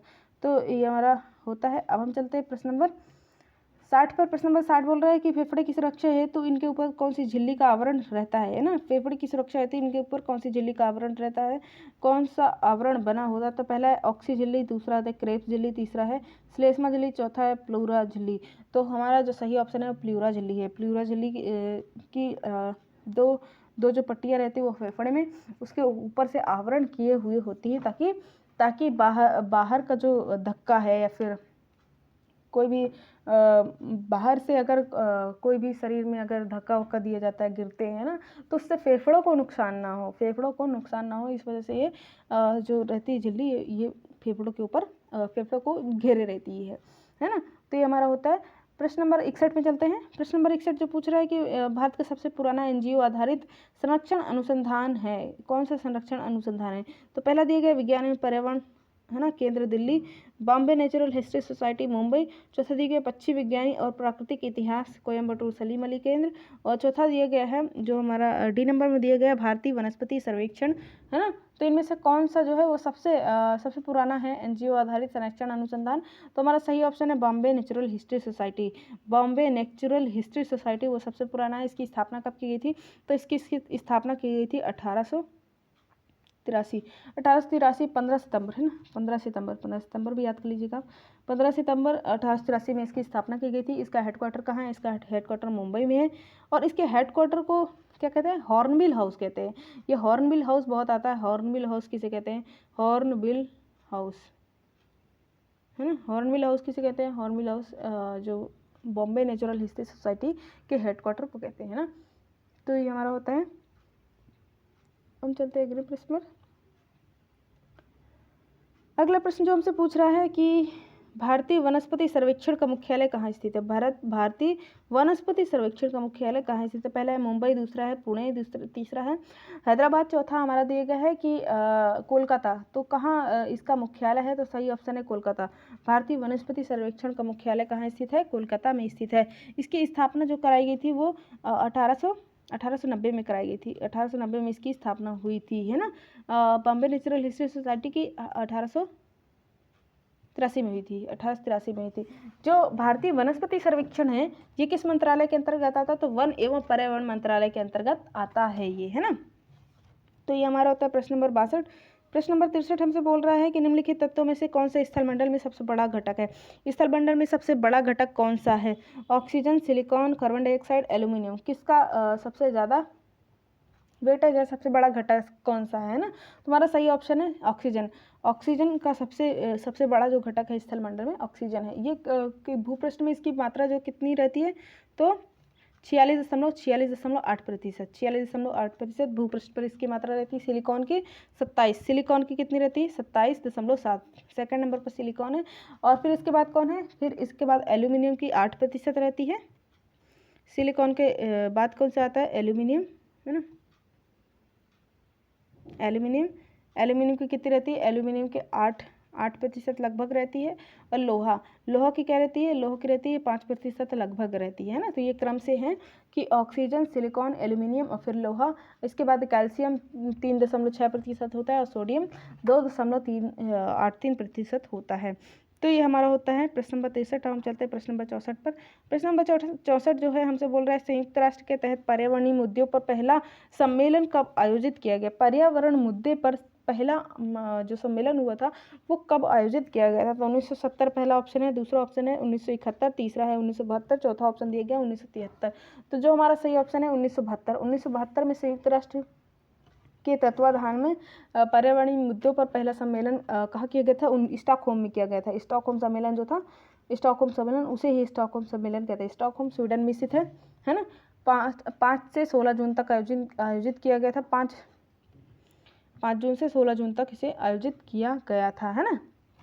इस कॉन्फ्रेंस को, जो ये सम्मेलन था, इसको क्या कहते थे? तो conference on the human environment, है ना, इसे कहा जाता है, या फिर स्टॉकहोम सम्मेलन कहा जाता है। तो ये हमारा होता है प्रश्न नंबर 64। हम चलते हैं प्रश्न नंबर 65 पर। प्रश्न नंबर 65 बोल रहा है कि पहला पृथ्वी दिवस कब मनाया गया था? पृथ्वी दिवस तो पहले आपको याद होना चाहिए कब मनाया जाता है। पृथ्वी दिवस कब मनाया जाता है? 22 अप्रैल को मनाया जाता है। ये तो मोस्ट इम्पोर्टेंट है। और ये अभी आया था, है ना, 22 अप्रैल अभी कुछ दिन पहले था, इसलिए इसे याद रहना बहुत ही ज़रूरी है। और इसे कब से मनाया जा रहा है? तो 1970 से पृथ्वी दिवस मनाया जा रहा है। 2020 में इसकी 50वां जो है स्थापना दिवस मना रहे हैं। 2020 में इसका 50वां स्थापना दिवस मनाया था, है ना, मनाया गया था। अब 2022 का जो पृथ्वी दिवस था, है ना, पृथ्वी दिवस था, उसकी थीम क्या थी? उसकी थीम थी invest in our earth. Invest in our earth, है ना, इन्वेस्ट इन आवर अर्थ, ये इसकी थीम थी, है ना। मतलब पृथ्वी के लिए निवेश करें, पृथ्वी के लिए निवेश करें, पृथ्वी को बचाने के लिए निवेश करें, इसका जो थीम थी वो ये थी, है ना। अब हम आगे चलते हैं अगले प्रश्न पर। अगला प्रश्न हमसे पूछ रहा है कि विश्व जैव विविधता दिवस कब मनाया जाता है? विश्व जैव विविधता दिवस कब मनाया जाता है? तो इसके 22 मई को विश्व जैव विविधता दिवस मनाया जाता है। विश्व जैव विविधता दिवस कब मनाया जाता है? 22 मई को मनाया जाता है। तो ये आपको बिल्कुल याद रखना है ना। कुछ चीज़ें आप और जान लीजिए कि राष्ट्रीय पर्यटन दिवस कब मनाया जाता है? 25 जनवरी को राष्ट्रीय पर्यटन दिवस मनाया जाता है। राष्ट्रीय विज्ञान दिवस ये सबको याद रहता है कि 28 फेब को मनाया जाता है ना, 28 फरवरी को और विश्व वानिकी दिवस कब मनाया जाता है? तो 21 मार्च को विश्व वानिकी दिवस मनाया जाता है। विश्व जल दिवस कब मनाया जाता है? तो उसके जस्ट एक दिन बाद मनाया जाता है ना, 22 मार्च को विश्व जल दिवस मनाया जाता है। स्वास्थ्य दिवस 7 अप्रैल को मनाया जाता है ना।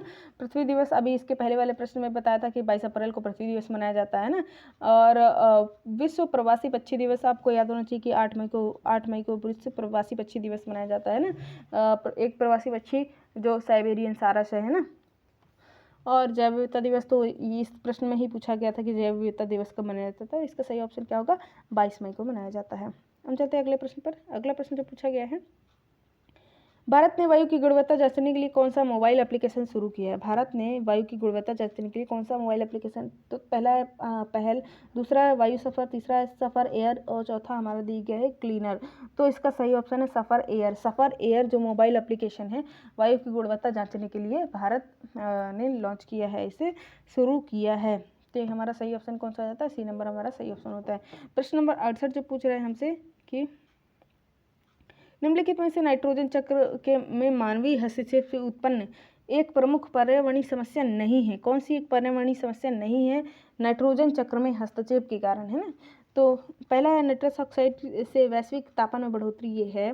अम्ल वर्षण बढ़ोतरी, ये भी है। समतापमंडल में ओजोन रिक्तीकरण, ये कोई कारण नहीं है। मतलब नाइट्रोजन चक्र में मानवीय हस्तक्षेप होगा तो समतापमंडल में ओजोन के रिक्तीकरण से कोई संबंध नहीं है इसका, ये वाला प्रदूषण इसमें नहीं होगा।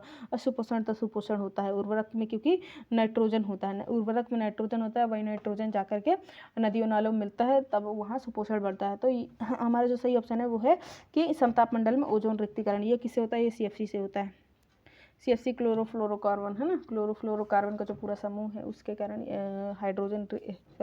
ओजोन रिक्तीकरण होता है, ओजोन रिक्तीकरण होता है समतापमंडल में। अगले प्रश्न पर चलते हैं। अगला प्रश्न जो हमसे कह रहा है कि भारत हर साल 4.3 लाख टन खतरनाक कचरा उत्पन्न करता है। इस खतरनाक कचरे के से निकले 2 रसायनों के सीधे संपर्क में आने से मनुष्य की मृत्यु हो सकती है। उन 2 रसायनों के नाम हैं, है ना। इन खतरनाक कचरे से जो 2 रसायन निकलते हैं, अगर उनके संपर्क में मनुष्य आ जाए तो उसकी मृत्यु भी हो सकती है। तो कौन से 2 रसायन हैं? तो पहला है हमारा पारा, दूसरा है साइनाइड। पारा के संपर्क में अगर आ जाते हैं, है ना, या फिर साइनाइड के संपर्क में आ जाते हैं तो मनुष्य की मृत्यु तक हो सकती है ना। तो हमारा सही ऑप्शन डी नंबर होता है। प्रश्न नंबर 70 हमसे पूछ रहा है कि किस कन्वेंशन के तहत भारत एक तय सीमा के अंदर ODS ओजोन रिक्तीकरण पदार्थ, है ना, ओजोन रिक्तीकरण पदार्थ मतलब ओजोन को ओजोन क्षरण जो करते हैं ऐसे पदार्थ, है ना, के उत्पादन की खपत को नियंत्रित करेगा। किस कन्वेंशन के तहत ऐसा कहा गया था? तो इसका सही ऑप्शन है मॉन्ट्रियल प्रोटोकॉल। मॉन्ट्रियल प्रोटोकॉल के तहत ये कहा गया था कि ऐसे पदार्थ जो ओजोन को क्षरित करते हैं या ओजोन को रिक्त करते हैं, है ना, ऐसे पदार्थ के उत्पादन एवं उसकी खपत को नियंत्रित करना है ना। मॉन्ट्रियल प्रोटोकॉल में ऐसा कहा गया था। मॉन्ट्रियल प्रोटोकॉल हुआ कब था? तो 1987 में मॉन्ट्रियल प्रोटोकॉल हुआ था, है ना। तो ये हमारा होता है। अब हम चलते हैं अगले प्रश्न पर। अगला प्रश्न जो हमसे पूछ रहा है जीवाश्म ईंधन मुख्य रूप से खालिस्तान से बना होता है। किससे बना होता है? तो कार्बन, नाइट्रोजन, फास्फोरस, उपरोक्त सभी। तो जीवाश्म ईंधन मुख्यतः कार्बन से बना होता है। किससे बने होते हैं? जीवाश्म ईंधन कार्बन से बने होते हैं। जीवाश्म ईंधन के में कौन कौन आता है? जैसे पेट्रोलियम उत्पाद आते हैं, कोयला आता है, प्राकृतिक गैस आता है ना, ये सब जीवाश्म ईंधन में आते हैं। जीवाश्म ईंधन के सब उदाहरण है ना। प्रश्न नंबर 72 हमसे पूछ रहा है कि रक्त का मुख्य कार्य क्या है? तो परिवहन, सुरक्षा, विनिमय या उपरोक्त सभी। तो उपरोक्त सभी, परिवहन भी है, सुरक्षा भी है, विनिमय भी है, रेगुलेशन भी है ना। तो ये सभी जो है वो रक्त के कार्य। ट्रांसपोर्टेशन, हार्मोन्स का ट्रांसपोर्टेशन करता है, एंजाइम्स का तो नहीं करता है ना। तो हर चीज़ जैसे कि O2, है ना, O2 एंड CO2 ये तो मेन कार्य है। ऑक्सीजन और कार्बन डाइऑक्साइड इसका परिवहन करता है ना। शरीर की सुरक्षा करता है, एंटीबॉडी वगैरह जो होती है वो ब्लड में ही आती है ना। और विनियमन, रेगुलेशन करता है ना। तो ये उपरोक्त सभी इसके कार्य हैं। तो ये हमारा ऑप्शन डी नंबर सही होता है इसमें। प्रश्न नंबर जो 73 बोला गया है कि रक्त कोशिकाओं को खालिस्तान के रूप में भी जाना जाता है। किसके रूप में, मतलब किस नाम, अन्य नाम से जाना था? तो इसका सही ऑप्शन है इरिथ्रोसाइट। इरिथ्रोसाइट्स, है ना, लाल रक्त कोशिकाएं जो होती हैं उनको इरिथ्रोसाइट्स के नाम से भी जाना जाता है, इरिथ्रोसाइट। और जो श्वेत रक्त कणिकाएं रहती हैं उन्हें ल्यूकोसाइट के नाम से जाना जाता है। ल्यूकोसाइट के नाम से किसे जाना जाता है? श्वेत रक्त कणिकाएं ल्यूकोसाइट्स के नाम से जानी जाती हैं। अगला प्रश्न है कि प्लाज्मा थेरेपी के रूप में भी जानी जाती है। प्लाज्मा थेरेपी खालिस्तान के रूप में भी जानी जाती है। किसके रूप में जानी जाती है? तो इसका सही जो ऑप्शन है कॉन्वेलेंट, है ना, कॉन्वेलेंट प्लाज्मा थेरेपी। कॉन्वेलेंट प्लाज्मा थेरेपी के नाम से भी जाना जाता है। इसका जो प्रयोग कोविड-19 है ना, जो कोरोना वायरस को कोरोना काल चल रहा था, तब ये कोविड से बचाव के लिए एक इलाज के तौर पर इस थेरेपी का उपयोग किया जा रहा था, है ना, इस थेरेपी का उपयोग किया जा रहा था। तो ये हमारा प्रश्न नंबर 74 होता है। इसका सही ऑप्शन क्या है? बी नंबर है। प्रश्न नंबर 75वां कि कोरोना वायरस क्या है? कोरोना वायरस क्या है? तो वायरस का एक बड़ा परिवार है, एक बड़ा परिवार जैसा है ना। ये निडो वायरस परिवार से संबंधित है। ये तो बात बिल्कुल सही है। तो ए बी दोनों सही है या फिर केवल ए सही है? इनमें से हमको सही ऑप्शन चूज करना है। तो ए बी दोनों सही है। वायरस का एक बड़ा परिवार है कोरोना वायरस, है ना, ये बड़ा परिवार है और ये निडो वायरस के परिवार से संबंधित है, निडो वायरस के परिवार से संबंधित है। 75वां का सी नंबर ऑप्शन सही होता है। 76वां जो हमारा दिया गया, कोरोना वायरस निम्नलिखित में से किस बीमारी से संबंधित है? किस बीमारी से संबंधित है? तो पहला है मार्स, दूसरा है सार्स। ए बी दोनों, ना तो ए ना ही दो। तो इनमें से कौन सा उत्तर हमारा सही उत्तर होगा? तो हमारा है ए बी दोनों, मार्स एवं SARS. Middle East respiratory syndrome, MERS का फुल फॉर्म क्या है? मिडिल ईस्ट रिस्पिरेटरी सिंड्रोम, इसी मार्स का फुल फॉर्म है। और सार्स का फुल फॉर्म क्या है? Severe acute respiratory syndrome, severe acute respiratory syndrome इसका सार्स का फुल फॉर्म है। तो ये दोनों से ही संबंधित है ना। इसके जो लक्षण होते हैं, है ना, गंभीर बीमारी मतलब आपको पता ही होगा कोरोना काल में कैसा कैसा था, है ना। फेफड़ा काम करना बंद कर देता है, बहुत ज़्यादा सर्दी होती है, फिर सामान्य सर्दी होती है, सर्दी खांसी, है ना, बुखार, ये सब इसके लक्षण होते हैं। तो ये हमारा होता है 76वां नंबर। हम चलते हैं 77वें नंबर पर।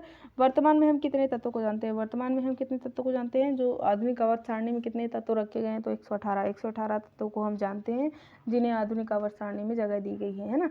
तो ये हमारा होता है। अब 78वां जो प्रश्न बोल रहा है कि निम्नलिखित में कौन सी धातु को चाकू की मदद से काटा जा सकता है? मतलब ऐसी धातु जो इतनी मुलायम होती है कि उसे चाकू की मदद से भी काटा जा सकता है। तो पहला है सोडियम, दूसरा है पोटेशियम, तीसरा है गैलियम, उपरोक्त सभी। तो उपरोक्त सभी को, सोडियम को भी, पोटेशियम को भी, गैलियम को भी, सभी को चाकू की मदद से काटा जा सकता है। और गैलियम ऐसी धातु जो हाथ में रखते ही वो गल जाती है, मतलब वो पिघल जाती है, ऐसी धातु होती है ना। प्रश्न नंबर 79 जो बोल रहे हैं हमसे कि एल्यूमिनियम को खाना पकाने के बर्तन बनाने के लिए क्यों प्रयोग किया जाता है? एल्यूमिनियम के बर्तन ज़्यादातर बनाए जाते हैं ना खाना पकाने वाले। ऐसा क्यों होता है कि एल्यूमिनियम का उपयोग खाना बनाने के बर्तन में उपयोग किया जाता है? तो ये ताप का अच्छा सुचालक है ना। पहला दिया गया ताप का अच्छा सुचालक है, दूसरा ये सिनोरोअस है, तीसरा है यह लचीला है, ये दिए गए उपरोक्त में से कोई नहीं है, ऊपर में से कोई नहीं है। तो सही ऑप्शन जो हमारा ताप का अच्छा सुचालक है। ताप का अच्छा सुचालक है इस वजह से जो हम गैस के थ्रू ताप देंगे, है ना, उसका वो अच्छी तरह से वो अनाज में पहुंचा पाएगा एवं खाना जो है वो जल्दी पक पाएगा, है ना। तो ताप का अच्छा सुचालक है, इस वजह से एल्यूमिनियम को खाना बनाने के बर्तन में प्रयोग किया जाता है। तो ये हमारा होता है। अगला प्रश्न हमसे जो पूछ रहा है कि 1903 में परमाणु सिद्धांत किसने दिया था जिसके कारण हम इलेक्ट्रॉन और प्रोटॉन को जानते हैं? इलेक्ट्रॉन एवं प्रोटॉन उसी थ्योरी से आया था, है ना। तो किसने दिया था थ्योरी? तो डाल्टन पहला ऑप्शन है, दूसरा है जे थॉमसन, तीसरा है रदरफोर्ड, चौथा है गोल्डस्टीन। तो हमारा सही ऑप्शन है जे थॉमसन। थॉमसन ने अपना मॉडल दिया था जिसे तरबूज मॉडल भी कहा जाता था, है ना, तरबूज मॉडल कहा जाता था। उसमें ये बोलते थे, उसमें थॉमसन जी ने ये समझाया कि जो धनावेश है वो पूरे जो गोले में पूरे परमाणु में धनावेश है और बीच बीच में उसमें क्या है? बीच बीच में उसमें ऋणावेश है। बीच बीच में उसमें जैसे तरबूज में बीच बीच में बीज होते हैं, है ना, बीच बीच में बीज होते हैं, तो उन्हीं बीजों की तुलना उसने ऋणावेश से किया। जो उसका रेड वाला पार्ट होता है उसको धनावेश उसने कहा, है ना। तो तरबूज मॉडल उन्होंने दिया था। तो ये हमारा होता है। अगला प्रश्न पर चलते हैं। अगला प्रश्न है निम्नलिखित में से जूल किसका मात्रक है? कार्य का, शक्ति का, संवेग का, इनमें से कोई नहीं है ना। तो इस जूल किसका मात्रक है? कार्य का मात्रक क्या है? जूल है।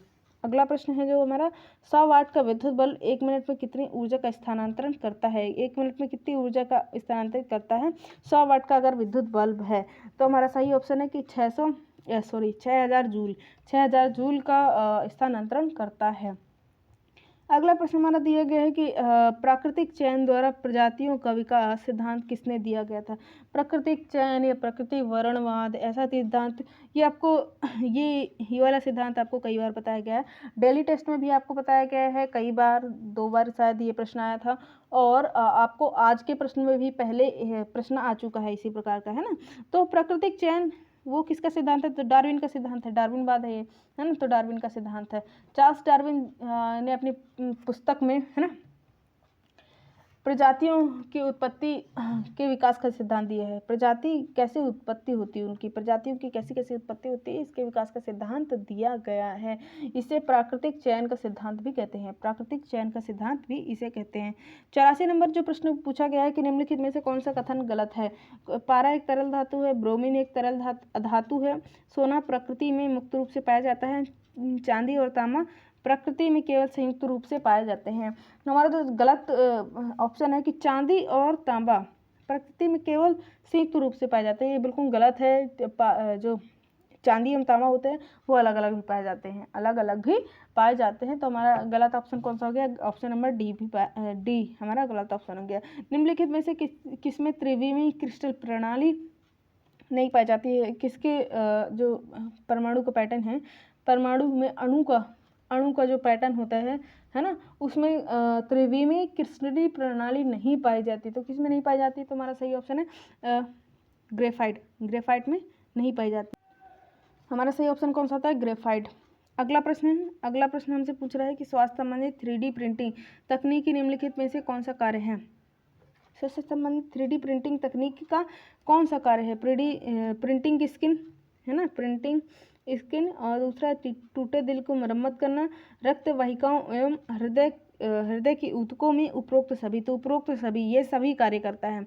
प्रिंटिंग स्किन करता है और टूटे हुए दिल की मरम्मत करता है ना, मतलब कि हार्ट की मरम्मत करता है ना, हार्ट में अगर कोई भी डैमेज हो जाता है तो उसमें मरम्मत करता है, और रक्त वाहिकाओं और हृदय के ऊतकों में इसका प्रयोग किया जाता है ना।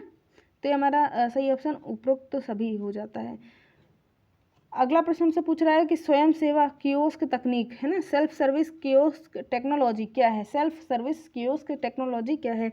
यह एक विश्वव्यापी भवन निगरानी प्रणाली है। दूसरा दिया गया है विभिन्न अस्पतालों में प्रयुक्त स्वास्थ्य से संबंधित त्वरित संदेश के लिए। तीसरा दिया गया है यह एक तकनीकी है जिसका प्रयोग अस्पताल में पंजीकरण में किया जाता है। तो यही हमारा ऑप्शन सही है, सी नंबर, की यह एक तकनीकी है जिसका प्रयोग अस्पताल में पंजीकरण में किया जाता है। पंजीकरण में इसका उपयोग किया जाता है, सेल्फ सर्विस कियोस्क टेक्नोलॉजी। तो ये हमारा सही प्रश्न, सही उत्तर जो होता है सी नंबर सही उत्तर होता है। अस्पताल में लाइट बल्ब तकनीकी किस रूप में इस्तेमाल की जाती है। पहला ऑप्शन जो हमारा दिया कीटाणु रहित एवं जीवाणुओं को मारने में। दूसरा है सर्जरी करने के लिए प्रकाश का एक स्रोत है। तीसरा है सर्जरी से जाने से पहले मरीज को जो दवा दी जाती है, रोगी को जो दवा दी जाती है वो होती है। और चौथा जो हमारा ऑप्शन दिया गया ऐसी तकनीक जिसमें मरीज को ऑक्सीजन प्रदान की जाती है। इनमें से कौन सा ऑप्शन जो सही है, तो जो पहला ऑप्शन दिया गया कि कीटाणु रहित जीवाणुओं को मारने में इसका उपयोग किया जाता है। लाइट बल्ब्स, हाँ, लाइट बल्ब्स का उपयोग जीवाणुओं को मारने में किया जाता है। अगला प्रश्न हमसे पूछ रहा है कि निम्नलिखित में से सही विकल्प का चयन करें। केला में अपेक्षाकृत अधिक कैलोरी होती है लेकिन विटामिन खनिज कम मात्रा में होते हैं और वह एक ऊर्जादायक फल भी है ना। और दूसरा दिए गए आम में विटामिन बी का एक समृद्ध स्रोत है आम। और तीसरा हमारा दिए कच्चे फल में विटामिन सी का स्रोत होते हैं, कच्चे फल जो होते हैं विटामिन सी का स्रोत होते हैं। और चौथा हमारा दिए गए पहला और तीसरा सही है। तो यही हमारा सही है, पहला और तीसरा सही है, पहला और तीसरा सही ऑप्शन होता है ना। हम चलते हैं अगले प्रश्न पर। अगला प्रश्न जो हमसे पूछ रहा है कि एक हाइड्रोकार्बन का नाम बताएं जो प्राकृतिक गैस का एक मुख्य घटक है। कुल मिला के ये पूछा गया है कि प्राकृतिक गैस का कौन सा हाइड्रोकार्बन मुख्य घटक होता है। तो पहला दिया गया है मिथाइल, दूसरा दिया गया मीथेन, तीसरा दिया गया इथाइल, चौथा दिया गया मेथेनॉल। तो कौन सा इसका सही ऑप्शन है, तो मीथेन जो होता है प्राकृतिक गैस का जो मुख्य घटक होता है। मीथेन जो होता है वो प्राकृतिक गैस का मुख्य घटक होता है ना। और प्रश्न नंबर 91 हमसे पूछ रहा है कि यदि हम कहें कि बच्चे का IQ 100 है, बच्चों का IQ 100, किसी बच्चे का IQ जो है वो 100 है, तो इसका अर्थ क्या होगा। बच्चे का औसत प्रदर्शन औसत से नीचे है, बच्चे का प्रदर्शन औसत से ऊपर है, बच्चे की मानसिक उम्र उसकी वास्तविक उम्र के बराबर है, बच्चे का प्रदर्शन बेहतर नहीं हो सकता है। तो इसका सही जो ऑप्शन है, सही जो उत्तर है कि बच्चे का मानसिक उम्र उसकी वास्तविक उम्र के बराबर है, तब उसका IQ कितना होता है, 100 होता है। अगर किसी बच्चे का IQ 100 है तो उसका मतलब क्या है, उसकी मानसिक उम्र उसकी वास्तविक उम्र के बराबर है। तो हमारा सही ऑप्शन होता है। अगले प्रश्न पे चलते हैं कि निम्नलिखित में से कौन से सुमेलित नहीं है। रबी की फसल सरसों एवं ककड़ी, तो ककड़ी तो बिल्कुल नहीं होगा। ककड़ी किसकी फसल है? ककड़ी सबको पता होगा जायद फसल है ना, जायद फसल है ककड़ी, है ना। तो पहला ही ऑप्शन हमारा गलत होता है, पहला ही ऑप्शन हमारा गलत होता है, बाकी सारे सही हैं, है ना। अब अगले प्रश्न पे चलते हैं कि भारत में कौन सी एजेंसी खाद्य उत्पादन की खरीद, वितरण एवं भंडारण के लिए जिम्मेदार है। कौन सी एजेंसी ऐसी है जो खाद्यान्न उत्पादन की खरीद, वितरण एवं भंडारण के लिए जिम्मेदार है ना। तो इसका सही ऑप्शन है भारतीय खाद्य निगम। भारतीय खाद्य निगम जो है वो, भारतीय खाद्य निगम जो है भारत में अनाज की, है ना, खाद्यान्न की उत्पादन, खरीद एवं वितरण, भंडारण के लिए जिम्मेदार है। तो हमारा सही ऑप्शन बी नंबर हमारा सही ऑप्शन होता है। अगला प्रश्न है कि गन्ने के उचित एवं लाभकारी मूल्य को कौन मंजूरी देता है। गन्ने के उचित एवं लाभकारी मूल्य को, है ना, FRP को मंजूरी कौन देता है। तो आर्थिक मामलों के मंत्रिमंडल समिति, कृषि लागत एवं मूल्य आयोग, विपणन एवं निरीक्षण निदेशालय, कृषि मंत्रालय एवं कृषि उपज मंडी समिति। तो इनमें से कौन देता है? तो आर्थिक मामलों की मंत्रिमंडल समिति। आर्थिक मामलों की जो मंत्रिमंडल समिति होती है, गन्ने के उचित एवं लाभकारी मूल्य मतलब FRP को मंजूरी देती है ना। अगला प्रश्न जो हमारा दिया गया है खेती की, वो कौन सी प्रणाली है जिसमें किसान का सीधा संबंध राज्य से होता है। तो पहला है काश्तकारी खेती, दूसरा है सामूहिक, तीसरा है सहकारी और चौथा दिया गया संयुक्त खेती। तो इसका जो सही ऑप्शन है वो काश्तकारी खेती है। काश्तकारी खेती इसका सही ऑप्शन होता है। अब 96वां जो प्रश्न है, स्टॉक फार्मिंग का संबंध किससे है। स्टॉक फार्मिंग का संबंध किसके है? तो इसका सही ऑप्शन जो है कि पशुओं का प्रजनन से। स्टॉक फार्मिंग पशुओं के प्रजनन से संबंधित है ना। तो स्टॉक फार्मिंग किसे कहते हैं? पशुओं के प्रजनन से संबंधित ये होता है। अगला प्रश्न हमसे कह रहा है कि अजोला किसे कहते हैं। ठंडे पानी में उगने वाला घास का एक पौधा, ठंडे पानी में रहने वाला एक जीव, साइबेरिया में पाया जाने वाला जानवर, निम्न में से कोई नहीं, है ना। तो हमारा जो सही ऑप्शन है वो ठंडे पानी में उगने वाला घास का एक पौधा है। ठंडे पानी में उगने वाला घास का एक पौधा अजोला कहलाता है ना। अजोला कहाँ उगता है? ठंडे पानी में उगने वाला घास का एक पौधा है ना। अगला प्रश्न हम चलते हैं कि भारत में बेचे जाने वाले सभी प्रसंस्कृत फलों के उत्पादों पर पाया जाने वाला एक अनिवार्य चिन्ह है जो पैक किए गए फल, पेय पदार्थ, फल, जैम, क्रश, स्क्वैश, अचार, निर्जलित फल उत्पाद, है ना, फल आर्क, खाद्य सुरक्षा मानक अधिनियम 2006 के अनुसार है ना। तो इनमें से कौन सा रहता है? तो जो इसका सही ऑप्शन है FPO, है ना। FPO इसका सही ऑप्शन है। ये वाला चिन्ह इसमें एक जो अनिवार्य चिन्ह है वो FPO रहता है। इसका अर्थ क्या है? Fruit product order, fruit product order इसका अर्थ है ना,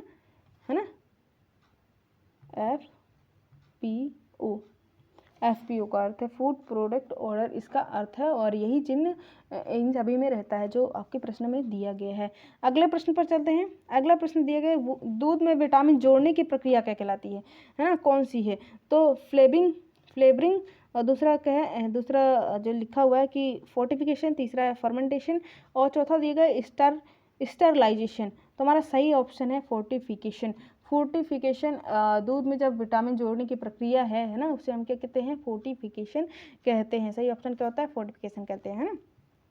फसाई FSSAI का पूरा नाम क्या है? इसका पूरा नाम हमसे पूछ लिया गया, फसाई का पूरा नाम क्या है? तो इसका पूरा नाम है food safety and standard authority of India. Food safety and standard authority of India, भारतीय खाद्य सुरक्षा और मानक प्राधिकरण, है ना। ये भारत के किस मंत्रालय के अंतर्गत आता है? तो स्वास्थ्य एवं परिवार कल्याण मंत्रालय के अंतर्गत आता है ना। इसकी स्थापना 2006 में की गई थी। खाद्य सुरक्षा एवं मानक अधिनियम 2006 के तहत की गई थी, है ना। तो इसकी स्थापना 2006 में की गई थी। इसका मुख्यालय कहाँ है? न्यू दिल्ली में है। नई दिल्ली में इसका मुख्यालय है। तो ये हमारे होते हैं आज के सभी प्रश्न। आज के टेस्ट सीरीज का जो पेपर आपका हुआ था फुल लेंथ टेस्ट यूनिट 7 का, वो आज का डिस्कशन हमारा होता है। अब मिलते हैं अगले डिस्कशन पे। आप सभी से उम्मीद है कि आप सभी ने टेस्ट पेपर लगाया होगा एवं पूरा डिस्कशन देखा होगा एवं जो अन्य तथ्य है उसे नोट भी किया होगा। इसी तरह जो डेली बेसिस पे आपको प्रश्न दिए जाते हैं 20-20 करके, और उसमें एक प्रश्न पूछा भी जाता है आपसे, तो उन्हें भी आप देखने का प्रयास करें, उन्हें भी लगाने का प्रयास करें। जो प्री का एग्ज़ाम है वो ज़्यादा दिन में नहीं है, वो एक ही महीने बचे हुए हैं, लगभग 55 दिन बचे हुए, 55 या 56 दिन बचे हुए हैं। तो धन्यवाद आज के लिए। अब मिलते हैं अगले वीडियो में अगले टेस्ट प्रश्नों के साथ।